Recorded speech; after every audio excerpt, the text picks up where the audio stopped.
great to be with y'all. Thanks for coming to the Friedman Adventures YouTube channel. And I've got a special treat for you because I love talking to Captain Daniel Hadawi up there from the Island Spirit out of Ventura Sportfishing. Daniel, how the heck are you? Doing great, Phil. How are you? Well, I got to tell you, I cannot start this interview. We're going to focus in on Friday and the halibut special that you have coming up with some Yeah. tackle tips and take some questions and everything else. I cannot start this interview without mentioning the Freedman Adventures trip on the Island Spirit. You, your crew, the fishing, Bert and the galley, 100%, man. And I heard it from all the passengers. I still have people coming up to me and talking to me about it. That was a special trip. Thank you so much. We had a really good time with you guys. It was a great day, and looking forward to doing it again. Yeah, me too, man. And that's a lot of fun. And anybody out there, you can go back and watch the video, and I highly recommend you do it because you'll get to see Daniel in action, the crew in action, and you'll get to see a 13.5-pound Boccaccio, which was mind-boggling. When I walked up to Yeah. you, Daniel, and you said, "This might be the biggest Boccaccio I've ever seen," and you come from working on the Endeavor for many, many, many years, hmm I thought to myself, what the hell? This is one special fish. Yeah, I thought it was a cow cod. It kind of came up upside down, and we were catching and descending a lot of cow cod that trip, and it just looked like another cow cod, and then and then it kind of rolled over, and it was brown. And I was like, "Well, what the hell? That's that's massive." Yeah, That that was was a something else. Yeah. hell of a catch. All right. Well, Halibut Man is joining us. That's Mitchell. He's a great guy, a mentor to Michael Limon, and he's a super good guy. So we have the right guy, Halibut Man, for There the you go. Halibut special. We've got a couple trips on the horizon. The Friday trip, let's start there. You're focused on halibut, correct? Yeah, correct. So we have a halibut special on Friday. That's going to be leaving an hour earlier than normal. We're going to be leaving at 7 a.m. Friday morning. I think we made it a go already. I think we got about a dozen people signed up. So it's a light load. And yeah, we're going to be going to Santa Cruz and trying to find some halibut. Going to be targeting those all day long. Excellent. So are you going to catch rockfish at all, or is it just halibut do or die? Probably not. Probably just going to fish halibut all day. Unless people really want to, and if we do really well, and some of the guys want to go catch some other stuff, or maybe if it's really slow and we just want to send everyone home with some fish, maybe. But I'm planning on just fishing halibut all day long. All right, very good. I've seen quite a bit of halibut being taken up there recently. Is that on the upswing or is it remaining the same? What's your feel on the halibut bite in the Channel Islands right now? No, it feels like it's on the upswing. I mean, halibut were out of the counts for a minute, but the water's getting cleaner. I was just running the Endeavor for a couple days, and we did quite a bit of halibut fishing yesterday, and it's biting good. Got a lot of bites. We had a very light load charter. There's only 7 guys, but I think we hooked 8 halibut for only drifting for like 2-3 hours, and caught 5 of them, or 5 were legal. And yeah, it was good fishing. So we're gonna start out at Santa Cruz somewhere and kind of just go beach to beach and try to catch as much halibut as we can. All right. Hey, I'm going to kind of read questions and then I'll have my own questions also. The Duck says, Daniel, what is the squid situation up there this year? Channel Islands has always been my most favorite spot to fish because the fish, uh, there's always squid around up there. How is the squid situation up there?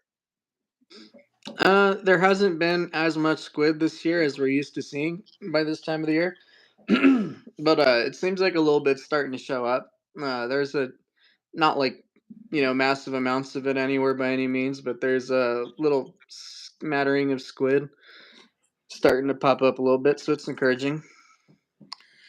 Hey, just so people understand, Daniel, is that squid important for both these reasons or one of these reasons? Is it important because you obviously want to fish around those squid beds because it's Mhm. going to have predators on it, or because it's just a spectacular bait, or both those reasons? I mean, both. It's an awesome bait. I mean, there's nothing that swims in the ocean that doesn't like eating live squid. But it's also really, it's kind of essential for the sea bass fishing up there for there to be squid beds, because that's when you can have like anchor gray light fishing on sea bass, and have an actual chance of catching these things. It's really hard to catch sea bass when you don't have live squid as bait, and when there's not squid nests, it's kind of hard to locate them as well. So I don't And think if there's been a sea bass caught in like 2 weeks up in the Channel Islands. So that's mostly due to there not being really any squid around. But with the water getting cleaner now and a little bit of squid starting to show up, it's gonna happen soon. It's gonna be some sea bass to be caught. excellent, and it's not for a lack of sea bass, right? You're seeing a lot of it. Yeah, no, there's definitely some schools swimming around. It's just really hard to catch them when you don't have live squid. All right, Halibut Man says he's going to fish local halibut. Robert Graber says 8:05 live update. Thank you, Phil and Daniel. Hey, Thank you. Daniel, do you know what Robert? I mentioned it in the video. Did you hear what he did with all his fish on the trip we were on? I did not. He gave me that entire giant sack of fillets for my niece Connie, who's a doctor in Ventura, and she came down, so I'll put it aside for her. Nice. And man, those are the kind of people we had on that trip. I just wanted to thank Robert one more time again. Yeah, that's super cool. Thank you, Robert. All right, Alan Rushing. Hi guys, what's your recommended halibut rig? How about for white sea bass? Man, there's a ton of people watching. There's a lot of questions coming in, Daniel. Yeah, for the halibut rig right now, I'd say I'd go a 20 or 25 pound fluorocarbon leader. You're gonna want to fish just a single dropper loop rig, probably like a 8 to 12 inch dropper loop. Excuse me, with a 1/0 J hook. Then about 3 or 4 feet down, you want probably a 6 ounce sinker, and that's probably the best halibut rig for right now. You could also try a reverse dropper loop. I know some guys prefer the reverse dropper loop, and that's totally fine. But seemed like yesterday the the regular dropper loop was working the best. We had one guy on the boat catch 3 of the 5 legals that we kept, and it was on a regular dropper loop. All right, good stuff. Tuna Kid says, and it's kind of a question we've already answered, but he's joining us late. I hope you don't mind answering one more time. He says, Yeah, "Hey guys, good evening and blessings to all of the Friedman Adventures family." Daniel, what is the situation with white sea bass? Are you guys still seeing them on the meter? yeah, we're seeing a little bit of it. Not the kind of amount that we typically see this time of the year, and they're certainly not biting. I don't think there's been a sea bass caught for 2 weeks up in the Channel Islands, but there is some around. There's definitely a little bit of sea bass around. All right, very good. Uh-oh, Scott Bugert is here from Alaska, and he says Daniel is the best. You notice he Thank doesn't you, mention Scott. he's mad at me right now, Daniel. Yeah, he just omits me entirely, or he just says I'm a jerk. One of the two. Scott says, "What is the white fluke for sea bass and halibut?" What? It's I just think he wants to know how to use it, right? yeah, it's just a popular swim bait kind of plastic that a lot of people use for fishing sea bass and halibut up in the Channel Islands, especially like at the local islands. It's really popular with the day boats. You just get like a orange, like one or 1.5 ounce lead head, and you put on a like a 7 inch white like split tail fluke. You kind of like drag it and like pop it along the bottom for halibut, and then you know you you fish it. You can also fish it for sea bass. Sea bass really like it as well. All right, hit that like button, everybody. Daniel, if you are fishing, you have a choice between bait and fishing that fluke. Something tells me you're going to say go with the bait, but are you going to say that? Yeah, I go with the bait all day. I think you can't go wrong with live bait when you have it. All right, very good. Let's see, Riv 835. When is Josh coming on? Miss that guy. You know what that means? No, I don't know with Josh. I don't think. Yeah, me either. We'll work on that, but I'm not sure Yeah, who you're talking about. Jennifer Kim. Do you know Jennifer Kim? I know Scott can. Oh, well, I think that's Scott. maybe it's Scott. Hi, Daniel Yeah. and Phil. Scott Kim here. Yes, I should have read it. We'll be going out with you soon. Got to get some of that giant cod with you. Another guy who saw that video, I'm sure. Scott, thanks for that, man. Yeah, thank you, Scott. We miss you. It's been a while. Hope to see you soon. Back to the halibut. How long of a run is it to get to the zone you'll be fishing? Basically, a Just couple a hours. yeah, just a couple hours. Yeah, about 2 hours. Not that long. And so that gives you an incredible day. You leave at 7 and you fish till 4. Is that right? 4, maybe 5, maybe after 5, we'll see. But Yeah, you'll have plenty of fishing time, and we're gonna, go start at Santa Cruz somewhere, and you know, try real hard to find a patch of halibut somewhere that wants to bite. So we're gonna, try a lot of different beaches up that way, and um, yeah, I know the website says we're gonna be back at 4, but usually it's closer to like 5:30. So we'll see how it goes. Yeah, we were supposed to be back in at 6 on our trip, and I think we got in closer to 7. And not a darn person on that boat was angry about that. Let me tell you. Yeah, yeah, we just like to try to give everyone plenty of fishing time and send you guys home with as much fish as possible. So All right, fluorocarbon on halibut. Are you a big proponent of that? I think you are. yeah, I am. I think for all sea bass, halibut, fluorocarbon is super important. I think it helps you get bit. And you may have mentioned this already, but what ounce weight are we using? A 6 ounce torpedo, something like that? Yeah, I'd bring maybe fours, six, and eights. Eights if we're a little deeper. We'll probably start with sixes, and if there's not much condition, or we're like super shallow, like 2-3 fathoms, maybe 4 ounces will be a little better. So I'd bring fours, sixes, and eights. So, I mean, in some cases, you can get really into the shallows when you're fishing halibut, like, a couple of fathoms in some cases. I don't know about this time of year. I don't know if that spawn is over or what, but sometimes they're really right up on the beach, aren't they? Yeah, seems like at the beginning of the year they're really shallow. Like I remember in March we were catching them in like less than 20 feet of water. So yeah, they certainly hang out in the real shallow water at times. All right. The duck says, love fishing the incoming tide at Beecher's Bay for those big flatties. Yeah, that's one of the like popular stock halibut spots.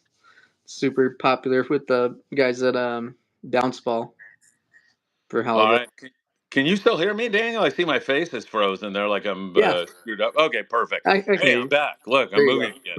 Hey, so I don't see any other questions on the board right now. And oh, here comes some, but we'll get to that in a minute. It's that idiot Scott Buchert again.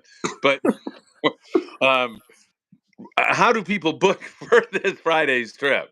Yeah, so you guys can call our landing at 805-676-3474. Our landing manager, Sal, he's going to be in the landing till about 10 p.m. tonight or so. So you can call and talk to Sal anytime this evening. Or you can go online at venturasportfishing.com. You can just click on book online and then click on the Island Spirit, and you'll be able to see all the trips that we have coming up. All right, good. And then how's your Sunday trip looking? That's kids fish free. Yeah, we got Kids Fish Free Sunday going this week. We still definitely need quite a few reservations to get out, but yeah, if you guys want to come out with the kids, we gotta still need a handful of reservations to get out on Sunday. Okay, and that'll be a rockfish trip, correct? Yeah, well, freelance trip, probably start rock fishing or white fishing or something like that, and if we catch 10 or so bottom fish around, we'll probably go inside and try to catch a halibut or check for sea bass or possibly fish for bass. See how that goes. All right, excellent. And paid adult kids 12 and under go for free. Yep. Scott Buchert has a very smart question here. He says, what kind of hook? And is it J hooks or circle hooks when you're halibut fishing? I think anytime you're fishing on an island, you want to use J hooks, and then anytime you're fishing offshore, you want to use circle hooks. So we definitely recommend J hooks for halibut fishing, and like we said, probably size 1.0 and 2.0, just kind of matching the size of our bait. Hey, I'm curious about the theory about that. J hooks at the island, circle hooks offshore. What is the theory behind that? Well, just when you're kind of like fly lining baits for tuna, I think the circle hooks work a lot better because you definitely want to hook them in the corner of their mouth and not like in their throat. You'll get chewed off most of the time if you use J hooks fishing for tuna. So circle hooks are definitely better for fishing offshore for tuna. And then when you're deep water rock fishing, same thing. Circle hooks are better. It's kind of hard to feel the bites sometimes when you're fishing like 500-600 feet deep, and it's beneficial to have this circle hook to kind of just let the fish hook itself. But for all other kinds of fishing, I definitely prefer J hooks. All right, Frank Lott says, I'd like to schedule trips with you, but I don't see your fish reports until very late the next day. How come? Well, we always make a audio report while we're on the way in from our trip. Um, so if you That check goes over on 976 yeah, Tuna, if right? you check 976 Tuna, we always have a report up before we get back to the dock. And we do a And lot of regular stuff. our You fish and count I. as well is always posted the evening that we get in from our trip. You just have to go to venturasportfishing.com and you're going to be able to see our audio reports, our upcoming schedule, our past fish counts. All of that is available at venturasportfishing.com. And you can check right here on a regular basis also, or Yeah, check my Facebook page, Friedman Adventures, because Daniel absolutely. and I are constantly doing this kind of stuff because I enjoy it so much. Yeah, yeah. We also share updates on social media. If you follow us on Instagram and Facebook, we also post reports. Like I said, while we're on the way in from our trip, so we have social media reports, audio reports, and written fish count all posted by the time we get in from our trips. Usually. Absolutely. I see it all the time. All right, Daniel, it's time to let you go back to your life of liberty and whatever it is, because you're going to be working hard all season long as you Oh normally yeah. do. One more time again, Friday is our halibut special, and hmm then Sunday we have kids fish free. And for both of those, how can we book? Yeah, so you guys can call our office at 805-676-3474 or visit online at venturasportfishing.com. That's the Uh, best way to get in touch with us and see our schedule and book online. all right, Daniel, always a pleasure, my friend. Have a great evening. Thanks for taking time out of your busy day. And good luck on the Friday trip, the Saturday trip, and the Sunday trip. Wish you all the very, very best. And one more time, thanks again for such a memorable trip. Thank you so much, Phil. We appreciate you. And have a nice evening, everybody. Hope to see you guys soon. Take care, Daniel. Alrighty, goodbye.